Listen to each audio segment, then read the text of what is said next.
Welcome back to the deep dive. Today, we are taking a really microscopic look at one singular transformative moment from the source material. It's an encounter that really changes everything. It does. It redefines a faith, a nation, and even the concept of divine identity itself. We're heading out into the middle of the arid wilderness, focusing on this one moment where a reluctant shepherd gets a mission that shapes history. And the sources set the scene so well. We find Moses, who is, at this point, he's essentially in exile. He's working as a hired hand. Right, just a regular guy with a job. A regular job, tending the flock of Jethro, his father-in-law, who's the priest of Midian. He's led the flock deep into the wilderness to the backside of the desert, and he reaches Mount Horeb.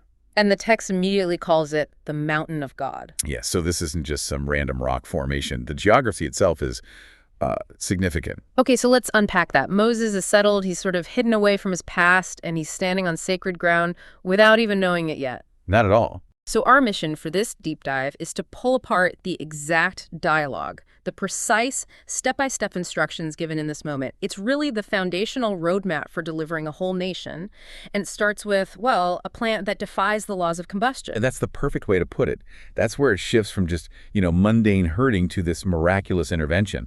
The text says the angel of the Lord appeared to him in a flame of fire out of the midst of a bush. But that's not the strangest part. No. The real hook, the visual paradox, is stated right away. The bush burned with fire, and the bush was not consumed. And that detail is just so critical. It's not just a fire, it's an impossible fire. Exactly. I mean, any brush in that dry environment would be vaporized instantly. But here it is, just burning. And Moses' reaction is so interesting, it's almost scientific. He doesn't run away. He says, I will now turn aside and see this great sight, why the bush is not burnt. He chooses investigation. He has to know why. And that decision, that simple act of turning aside, is the trigger for the entire event. The moment God sees that Moses has engaged, a voice calls out from the bush. And it's not a greeting. No, it's a command. An immediate reestablishment of boundaries. Draw not nigh hither, put off thy shoes from off thy feet, for the place whereon thou standest is holy ground. That sudden declaration of sanctity is so powerful. We think of holiness in, temples or through rituals, but here it's just instantaneous. It's tied to the presence itself. It is. But why the sandals? Why that specific command? What does that physical act really convey here? Well, it's a profound shift. You're moving from the profane, the everyday, to the sacred. Sandals are the barrier between you and the earth. They carry the dust, the grime of the journey. Okay. Removing them is, yes, an ancient sign of humility, but in this context, it's about acknowledging that the physical world you're standing on has been utterly transformed. To get closer, you have to prepare, and that starts with shedding the ordinary. So he moves from just being an observer of a weird fire to a participant on consecrated earth. Precisely. And once that's established, the dialogue immediately pivots to history. Right. God doesn't start with some new mysterious title. He starts with lineage. And that bridge to the past is absolutely essential for continuity.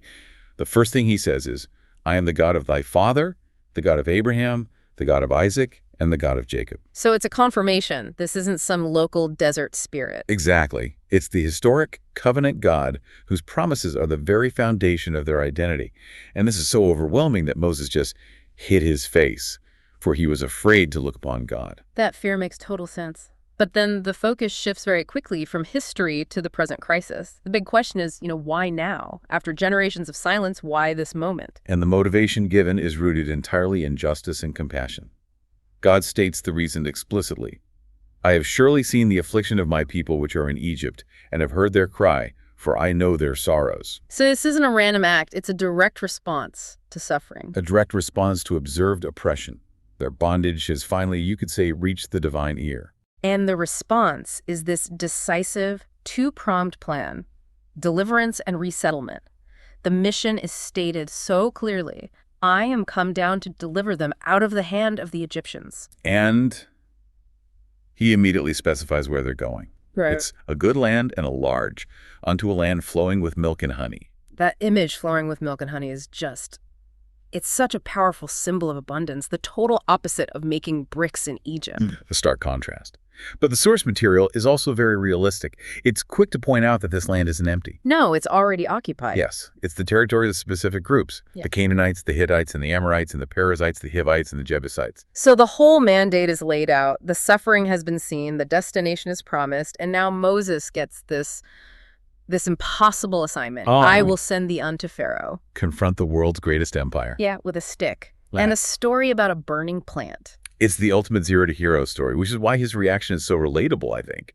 He doesn't just say, okay. His immediate reaction is this profound protest of inadequacy. He asks, who am I that I should go unto Pharaoh? Who am I? It's the self-doubt we all feel when faced with something overwhelming. And God's counter-argument is just brilliant. It doesn't address Moses' resume, his lack of power. It addresses his core doubt with the promise of presence. Certainly I will be with thee. So the presence of the divine makes human qualifications irrelevant. Exactly. And then we get this fascinating detail about the proof, the token.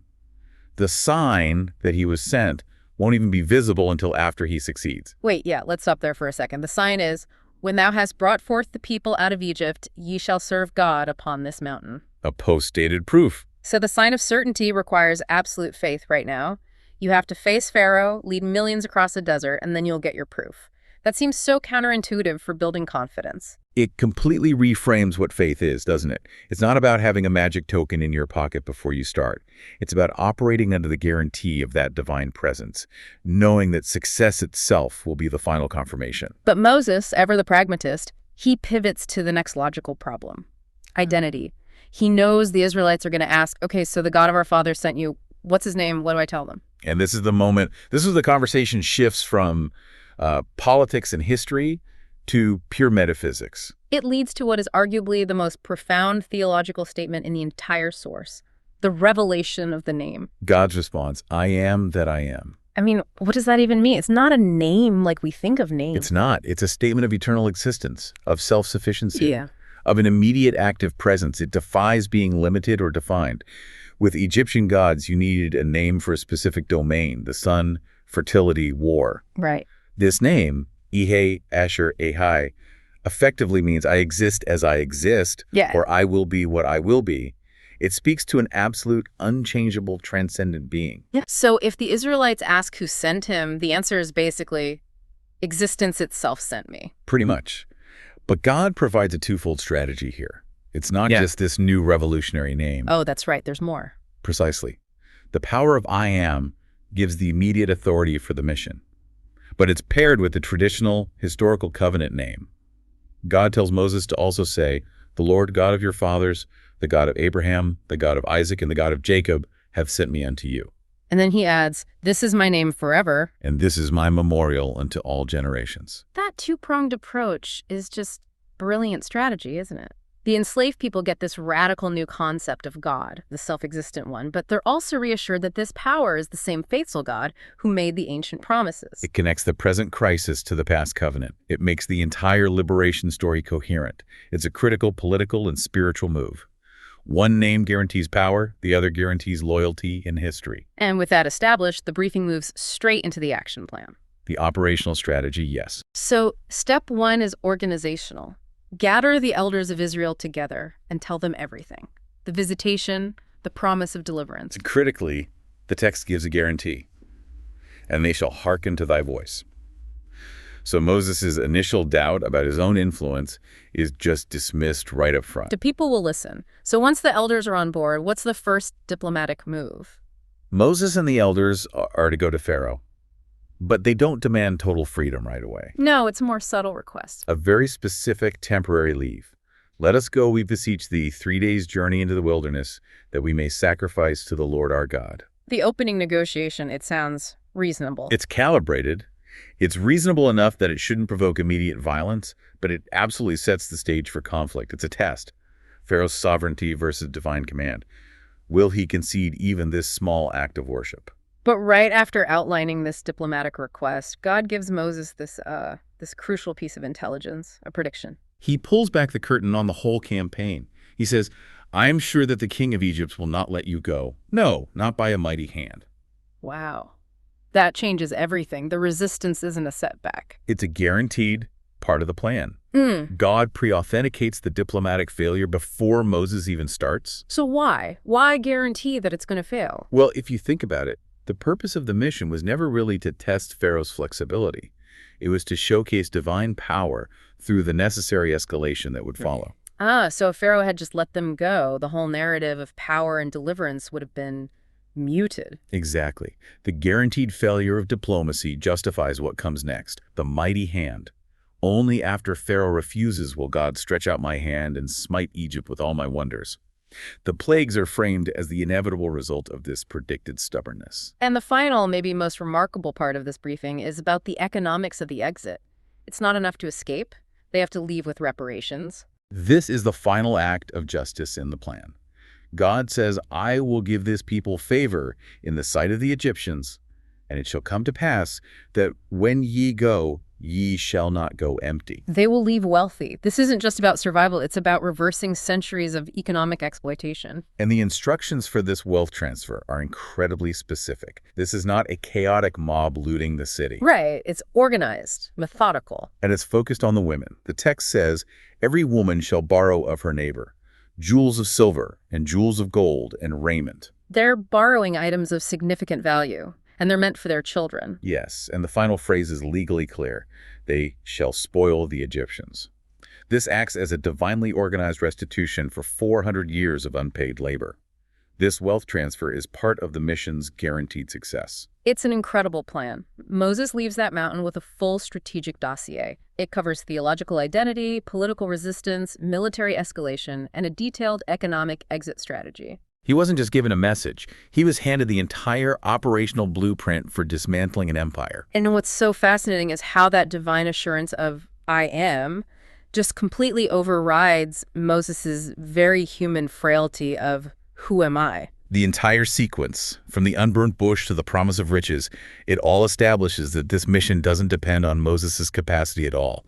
It depends on the presence and the self-existence of the one who sent him. For you, listener, this deep dive really shows that these foundational moments in history are often rooted in intense, detailed strategic planning. Even when you're facing the world's greatest superpower, the success of the mission was guaranteed, all starting with a conversation in front of a miraculous bush. And the source material explicitly tells Moses two things will happen. The Israelites shall hearken to thy voice, and Pharaoh will not let you go. So if the ultimate assurance is the name I am that I am, a statement of eternal presence, how does that radical certainty redefine what resistance even means? Was Pharaoh's guaranteed refusal just a test for Egypt? Or was it the necessary vehicle for revealing the absolute power of I am to the Israelites themselves? It's something to mull over.